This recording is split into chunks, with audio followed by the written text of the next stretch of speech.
Well, it has been a very, very quiet 25 days for Tottenham in the transfer window so far, but now it looks like things could be really heating up with huge, huge news on Luis Diaz and Sofyan Amrabat on today, Tuesday, the 25th of January, as we are already into the final 7 days of the window, just below six now till it slams shut. And Tottenham have made a bid, and quite a big bid, for Porto and Colombian forward Luis Diaz, a player who was highly sought after by a number of European clubs. Early in this window, it looked as though Liverpool may be looking to make a move for him, but it is Tottenham who are the first team who have made a bid, and we'll be talking all about that and Sofyan Amrabat, plus updates on Tanguy Ndombele and Dele Alli very shortly. But before we get into that, we've got 64 people in here already at 11:15 on a Tuesday evening. Incredible numbers. Please smash that like button and subscribe to the channel if you haven't already for more of these updates throughout the remainder of the window. And look, let's dive straight into things. We knew this was going to be a very busy week, and Fabrizio Romano has reiterated that. He has told us that Tottenham are very, very busy at the moment with Luis Diaz, with Sofyan Amrabat, Adama Traore, Tanguy Ndombele, Dele Alli, Giovanni Lo Celso, Jaffa Tanganga. So many things on the go at the moment, so many potential deals in and out. And as Phil there says, warning, Levy smokescreen. It could be a Levy smokescreen. We're going to talk a little about that in a minute. Miguel Delaney has said numerous sources have been talking of an intense last 2 days at Tottenham as the club attempt to do at least 6 deals, both coming and going, for this window. And we kind of got that number early on in the window as what we were expecting to get throughout the whole thing. I don't think many of us expected that to be just the final week on its own, but maybe that is what we are looking at. Telegraph Sport has said Fabio Paratici and chairman Daniel Levy face an extremely busy few days, and Jacob Steinberg as well of The Guardian says Spurs are braced for a busy week and want to move players in and out. And look, it's understandable, the frustration. We had 25 days to do this. It's typically an extremely difficult day to get business done, or a difficult window to get business done. Leaving things to the last week isn't exactly ideal. But what I've been saying from day one is that anything could happen at any moment, because we've found with Fabio Paratici that, like he did with Brian Gill over the summer, a deal could be done in the blink of an eye. You don't know anything about it, and all of a sudden the player's holding up the jersey. Now, we are not yet there with Luis Diaz, but contacts have started, and it does seem as though maybe that first bid has been rejected, but I emphasise that it's a first bid because of something that Fabrizio Romano has said. Ganesh has manly been strapped in since 4 days, but at least you were ready for this today, Ganesh. Look, we're going to start. Pedro Sepulveda broke the news today, early this afternoon, about 3 o'clock, that Porto are ready to accept about €55 million for Luis Diaz. Tottenham made an offer of €45 million plus add-ons. So that is the key thing here. The Porto, according to a number of reports, which we'll go through in more detail in a second, look to be wanting between €55 and €60 million for Luis Diaz. Tottenham have offered 45 plus add-ons. It's typical Daniel Levy, it's typical Fabio Paratici, but I don't think we exactly want them to be going straight in with an offer that will be accepted, because we could end up overpaying. We need to have these negotiations, and we need to find out where exactly we are going to go with this. And like I mentioned at the top of the show, Tottenham are the first club to make a bid for Diaz. Now, Tottenham themselves are not yet confirming this proposal, and I think that's even more evident when we look at the reports coming out of England, like from Alistair Gold and Matt Law. But Pedro Sepulveda, the first to break this news, that Tottenham made a bid of €45 million plus add-ons and gave Porto 48 hours to respond. Now, whether or not they've already responded, we can speculate all we want. We can look through the reports, but it's essentially we don't know if they have made a definitive response to that. Fabrizio Romano, the GOAT, eventually chimed in on this one, and he said that Luis Diaz to Tottenham will not be easy, and I think that's kind of very clear from the first minute that this isn't a deal that is going to be easy to get over the line. He says Spurs did make an offer to Porto in a direct meeting in Portugal. Porto have not yet accepted the bid, and the key part for that for me there is Spurs made an offer in a direct meeting in Portugal. So for me, the fact that whether it's Paratici, whether it's Levy or Hitchin, whoever it is, Spurs have a delegation in Portugal negotiating directly with Porto. When you're looking at how late we are in the window, the amount of deals that we are trying to get done, Tottenham are prioritising this one, and Tottenham have sent people to Porto to try and strike a deal with the club to make this deal happen for the 25-year-old winger. You see in a second a player profile on the side, but exactly who he is, Tottenham are focusing heavily on this one. This is a deal they want to get done. We know Antonio Conte wanted a striker. We know we wanted a winger. This is a player that could fit both bills. He typically does pay out wide for Porto, but he has that ability to play in a Conte front too, because you don't need to be a target man. You don't need to be a typical centre forward to play there. And he could be a very, very exciting option to play alongside Harry Kane, to rotate with Son, with Bergwijn, with Lucas, whoever it is. And I think the question a lot of people will have is, does Luis Diaz want that move? Now, Romano hasn't specifically said he wants a move to Tottenham, but he said Diaz is not a big problem in a potential deal to Tottenham. It's between the two clubs. He dreams of a move to the Premier League. So Luis Diaz, as a lot of players do, as I imagine a lot of players in the Liga NOS do dream of a move to the Premier League. The problem is at the moment between the two clubs and between the valuation of that player. And from what I've seen today, Romano hasn't mentioned specific fees for this, but what we're looking at other reports is 45 plus add-ons from Tottenham, with Porto wanting between 55 and 60. Now, other reports have suggested that Porto wants Diaz's release clause, which is believed to be up to 80 million euro. If that's where we're at, if that's what Porto want, we can call this off right now, because Tottenham will not pay that. But if it's 55 to 60, with Tottenham's deal believed to be reaching 55 in add-ons, I think there is room for negotiation there, and there is a little bit of wiggle room. But Porto hold the cards in this. They hold all the cards. They have the player. They have that release clause. They have him under contract.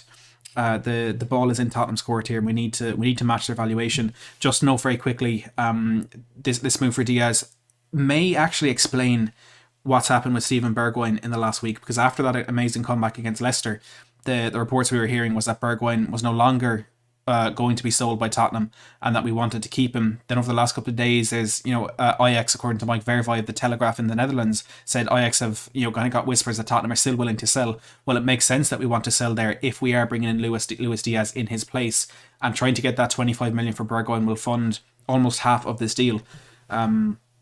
Romano said today that Ajax still want to sign Steven Bergwijn, and Tottenham are asking for 25 million euro for the player. The player is still on the list of players that can be sold. Josh there says, why would Diaz be a good signing? Interested to know your thoughts.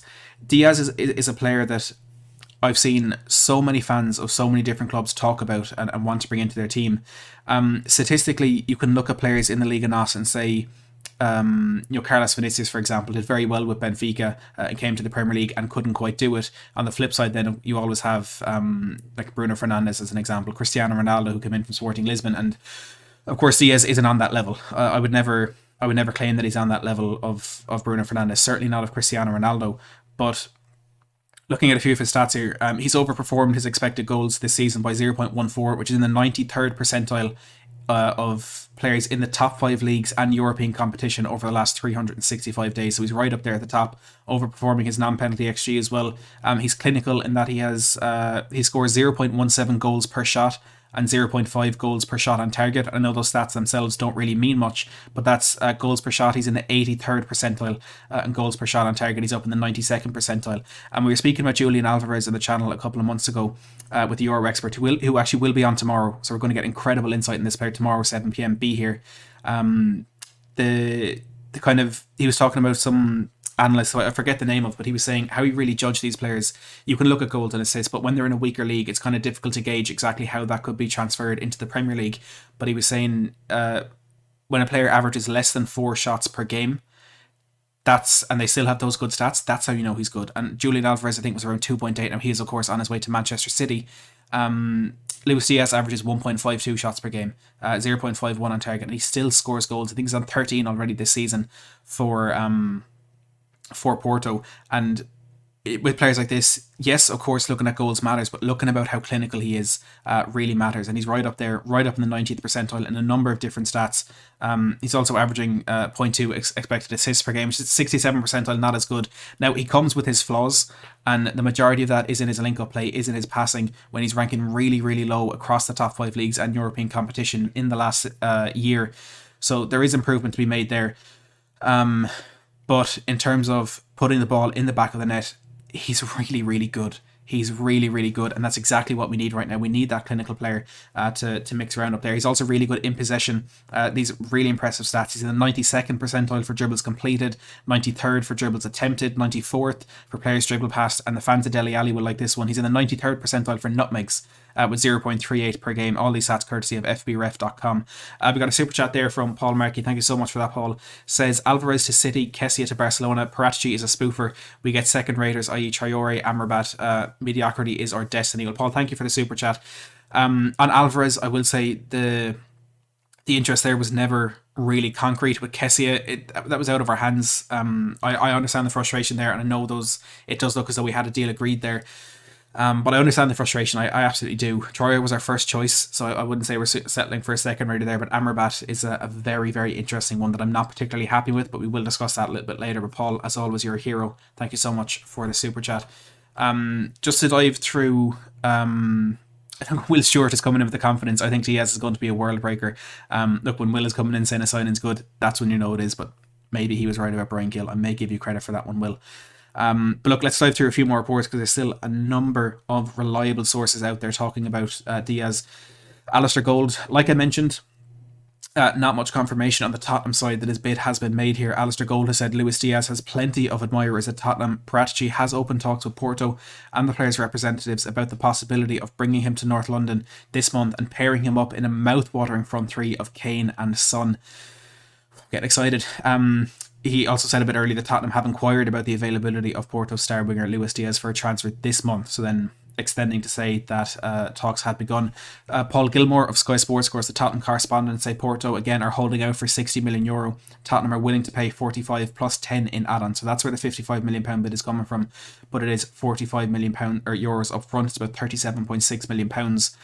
And I would be interested to know what those add-ons are. I don't know if they will be particularly realistic ones, and I think there's some report, I think it was Newcastle with a bid they made for Diego Carlos where their add-ons included a bonus if they win the Champions League, for example, which are completely outlandish ones. I don't know where on that spectrum Tottenham's add-ons will be coming in. I would hope they're on the more realistic side to try and get this deal done, but who knows? Who knows with Levy? Who knows with Paratici? George Bannister has said on Twitter that the gap for Diaz stands at about 15 million, so again 45 to 60.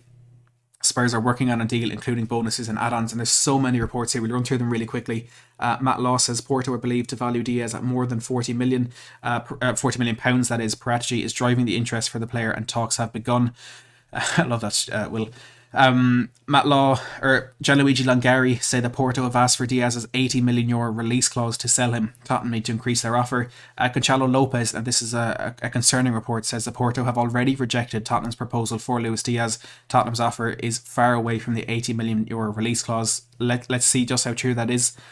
I'm sure we'll find out in the next few days. Record Portugal say the 45 million Spurs have offered is way below the 80 million. Miguel Delaney says that there's a feeling a deal can be done for Luis Diaz to join Tottenham. Porto are demanding 60 million, Spurs are offering 45 with the rest in add-ons. Porto are so far reluctant, however, repeat that sources feel they are close. So there are some sources in here, according to Miguel Delaney, that feel a deal could be close to bring Luis Diaz to Tottenham. And finally, Jacob Steinberg says Luis Diaz has emerged as a key target for Tottenham. Spurs have had an opening offer of £37.6 million, €45 million rejected by FC Porto. So this took off out of nowhere at about 3 o'clock today.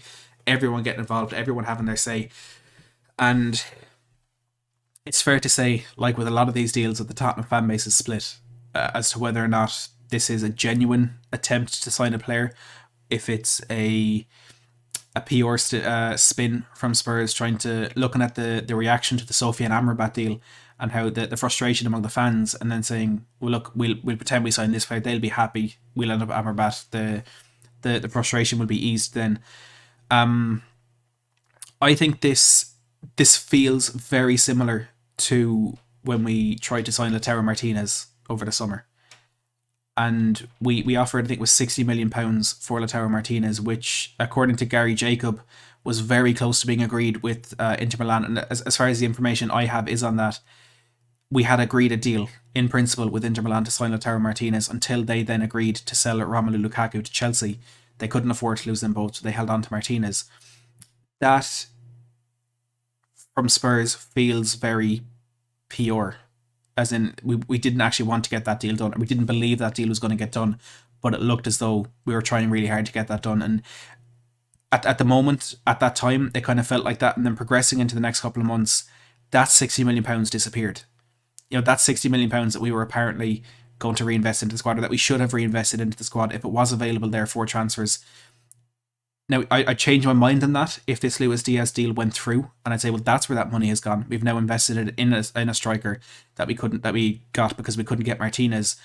But it's hard to tell, and I think we'll only be able to tell for sure in hindsight. Now, I don't think this deal is going to get done. Just straight out, I don't think Tottenham will sign Luis Diaz, but that's not my opinion on whether or not this is genuine. I think we'll have to wait to see, and we may never know for sure if it is a genuine bid, if it is a genuine attempt to sign the player. But my personal feeling is it's just too good to be true, and it's upsetting that that's kind of the feeling that we get quite often as Tottenham fans. But I hope I'm wrong. I really, really hope I'm wrong, because he is a spectacular footballer. And I've spoken to Avi from LFC Day Trippers, who has long been a very vocal fan of Luis Diaz, and he said he's in love with him. And we'll be getting a very, very quality player if we do bring him in.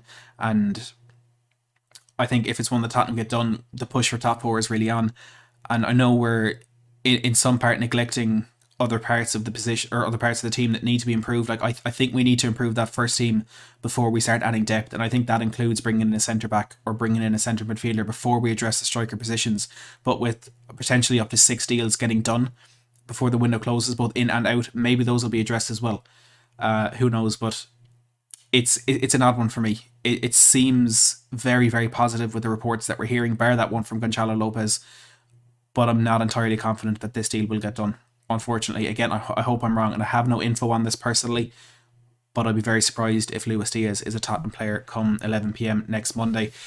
But look, one player who will be a Tottenham player, barring a disaster, is Sofyan Amrabat, the midfielder of Fiorentina. The 25-year-old looks set to join Tottenham. Whether it's a loan deal or permanent, we're not quite sure just yet, but I do think he will be holding up a Spurs jersey in the next couple of days. Alistair Gold said Antonio Conte and Fabio Paratici both like Sofyan Amrabat, who could provide cover in central midfield for the rest of this season. L'Equipe going a little bit further and actually saying that Amrabat to Tottenham is almost complete. So this is one that we could see done in the next couple of hours, next couple of days. Alfredo Padula has also said that Tottenham have an agreement with Fiorentina worth around €15 million for Amrabat. The deal could be completed in the next few hours, with negotiations having really taken off today. Now, Padula, you may remember, was the first to break the news that Conte had been approached by Tottenham back at the end of October, before Nuno was sacked and before Conte came in. Fabrizio Romano has said essentially the cards are in Tottenham's hand right now. He says there's no doubt from Amrabat that he'll say yes to Tottenham. It's now on Tottenham whether or not to do this deal. Tottenham will move for Amrabat, although he's not the only option once Tanguy Ndombele leaves the club, and that is key. I think if we bring in a midfielder, it will be with Ndombele leaving, which really makes sense. I know Ndombele isn't exactly a solid option in the midfield at the moment, but he is on a lot of money, and it'll be difficult to add players in that midfield and increase that wage budget without getting rid of most of the £200,000 a week that we're paying Tanguy Ndombele. Matt Law has said Antonio Conte is a fan of Amrabat, and Tottenham have inquired about taking the Morocco international on loan, so that is where the kind of discrepancy comes in. A few unreliable reports, well, unreliable or less reliable. Viola News say Amrabat to Spurs is pretty much done. The player just needs to accept the move. Calcio Mercato say Tottenham are completing a loan deal until the end of the season for Amrabat. The club will have an option to buy him for £12.5 million, and Jacob Steinberg says Sofyan Amrabat is Antonio Conte's preferred midfield option. And again, I said it about Adama Traore, and I'll say it about Amrabat. It may be a very simplistic way of looking at this, but if Amrabat is Conte's option, if he's the number one choice, if he's his preferred option, well, we need to get him. And the stats don't really back that up. We'll go through a few of them in a second. They're not particularly positive. But if that's what Conte wants, I feel we need to trust that. We need to trust in what he wants to bring into the team. It's fair to say Adama is a more positive deal. Even looking at the stats and looking at the lack of end product, I think there's more that you can see on paper that would suggest there could be a benefit to bringing Adama Traore in. I'm not sure that's there for Sofyan Amrabat. The stat that was going around on Twitter today is that he's committed more fouls than he has completed tackles in each of the last 3 seasons in the Serie A with Hellas Verona and Fiorentina. Darren actually says there in the chat, Amrabat finished 3rd in the Serie A Team of the Year voting in 2019-20. For me, it's low risk. If Conte wants him, then he's good enough. And look, I think the low risk part of that is is very important as well, because it's only £12.5 million. He's a player who really wants a deal. Personal terms should not be much of an issue. But yeah, like I said, more fouls than tackles in the league in the last couple of seasons. He doesn't score. He doesn't get assists. He 1.25 shot creating actions in the last or per 90 in the last 365 days, which is the 18th percentile. And there's actually a very good point made, is either in a reply to one of my tweets or potentially a comment on my stream yesterday, where someone said that Conte doesn't want a number 10. He doesn't typically go for a playmaker, and I feel to some extent he had that with Christian Eriksen at Inter Milan last season. But he likes midfielders who can do the attacking and the defensive part. So like a Nicolo Barella, like he had, or a Stefano Sensi, or even back at Chelsea like an Nemanja Matic or a Cesc Fabregas. And I think maybe we have been a bit, our vision has been a bit blurred in kind of looking to bring in players that we want rather than ones that would fit the Antonio Conte system. And for me, I've wanted a number 10. I've been very vocal about that I think we need a playmaker. But if that's not in Conte's plans, if that's not in his system, well then, what's the point? And as Will says there, I think if you look at him as a deep-lying playmaker instead of a defensive CDM, it isn't a bad deal. And look, I think that makes it a bit more positive. I still don't think it's a good deal. Kevin there says it's not always about stats or the big name. Amrabat excelled in a 3-4-3 or a 3-5-2 and can play a role like Brozovic. Conte appreciates players like this, and that's it. I didn't think of that comparison to Brozovic. Kevin, good to see you in the live chat as well. Brilliant account on Twitter, THFC Contetici, lovely name. But it's what Conte wants, and he seems to be a style of player that Conte gets the best out of.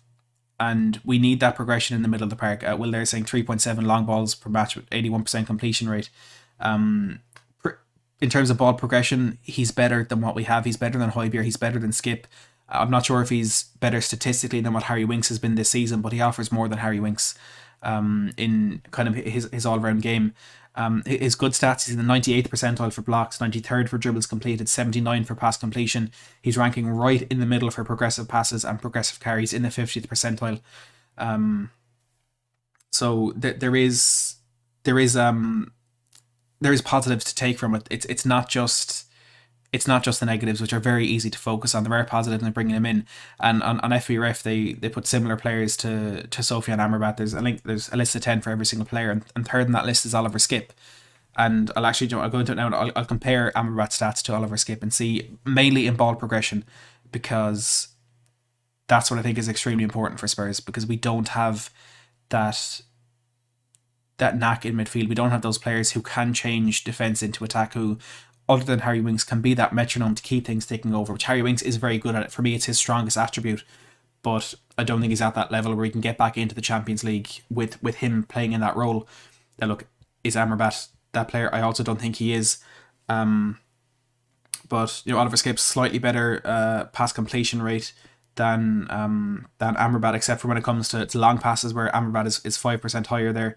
I'm trying to find progressive passes. In terms of ball progression, Skip is actually a lot better, which is very much a concern. But look, again, it's what Conte wants. There's no point to bringing in a manager like him and bringing in a director of football like Fabio Paratici and questioning what they want, or not giving them what they want, because the simple fact of the matter is, if we were in for a number 10, I'm trying to think of a standard of player that would come to Spurs. It's kind of above average, but not at that world-class level that we can't quite bring in. You may put Christian Eriksen in that bracket. Even James Ward-Prowse, who I think is doing very well at Southampton, we as fans may prefer that, but that's not the type of player that Conte wants. It's not the player that Conte has identified. So as much as I would love to see that happen, I think Amrabat is a better option, because it's very clear that Conte wants him, and it's very clear that he's a Conte player. And for 12.5 million, like we said a while ago, the risk isn't quite there. It seems like a clever deal to get done, and it looks like one that will get done, but I'm not particularly optimistic about it. In terms of my own opinion of the player, my own opinion of what I've read and what I've seen, there was a highlight reel that I saw on Twitter of him, and he didn't really do anything. There's a few passes spread out to the wing. He didn't exactly take players out of the game with him. There's a few, beating one or two men, but then he turned backwards and he passed it back. And if that's his highlight reel, I'm really concerned. but that also may suggest that what he does do is that dirty work that we need in there, and then trying to carry things forward. But look, we can sit here for way too long and discuss a player that really we don't know as well as Conte, as well as Paratici, or as well as Alex, the Euro expert, who again will be on here at 7 p.m. tomorrow to discuss Amrabat, to discuss Luis Diaz, and a number of other players. So please hit that subscribe button and hit the notification bell so you get notified when that does go live. Look, while we're on the midfield of Amrabat, we may talk about a few outgoings. Tanguy Ndombele, who we are expecting to join Paris Saint-Germain before the window closes. Le Parisien, not as optimistic, say Tanguy Ndombele's proposed move to PSG is slipping away. The French club need to make space in midfield, and it increasingly looks like they will not be able to do so. Sami Mokbel may be suggesting that they could make space in midfield within that deal for Ndombele, and he says the PSG duo Gini Wijnaldum and Julian Draxler are both open to swap deals that could see them end up on loan at Tottenham, with Ndombele or Ali going the other way. And there have been mentions of Dele Alli today. I don't have those reports here because it's not from particularly reliable sources, but Pochettino would be open to getting Ndombele and Dele Alli, but he and Leonardo have both agreed that Ndombele is the main target. Julian Maynard has said that Tanguy Ndombele has made joining PSG his priority. PSG and Tottenham have already discussed a deal, in particular the coverage of his salary, and he reiterates that the French club must now free up space to bring him in. And it seems as though they need to pay 100% of that 200 grand a week if they want to get Ndombele, which seems to be the biggest obstacle within this deal so far. But there seems to be both parties seem to be really keen. All parties seem to be really keen to get this deal done, get Tottenham off the books, PSG get a new midfielder, and Ndombele goes to a league where he can coast and look good, which is exactly what he wants and exactly what he needs. A strange report from Kaveh Solokol of Sky Sports, who says that Everton have shown an interest in signing Ndombele on loan. And I mean, it's an Everton deal because it makes absolutely no sense and it's utterly ridiculous. That's exactly what you'd expect of that team, with the way they're being run at the moment. Vitor Pereira looking likely to become their new manager. Morton, Nick and Bob, thank you so much to all of you for subscribing. I wouldn't read too much into that. He also says that Tottenham are amongst a host of clubs who have closely watched Bruno Guimaraes from Lyon. He's looking likely to join Newcastle out of nowhere today. I think that's a deal that would be done. Dele Alli, who could also be on his way out. Alistair Gold says Southampton, Everton and Newcastle have shown an interest in Dele Alli in recent weeks, with Brighton also said to be monitoring his situation, and there is a confidence that he will be on the move out of Spurs before Monday's deadline. As we reported yesterday, he's said goodbye, according to Dan Kilpatrick, to a number of the staff and thanked them just in case he doesn't come back after the international break. Sami Mokbel also says that Newcastle United are leading the race to sign Tottenham midfielder Dele Alli on loan, but Brighton, Burnley and Everton are all also interested in signing him this month. And he also says that Borussia Dortmund are interested in Dele Alli, but a move to Germany seems unlikely this month.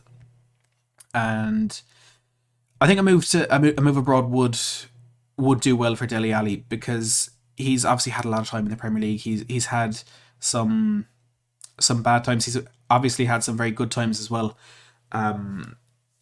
But he just has hit some bit of a wall, some bit of this weird barrier that he can't seem to cross. And I don't know if staying in the Premier League and trying to force it is really going to be the best thing for him. I think a move abroad would be the best, but as Mokbel says, a move to Germany seems unlikely for now.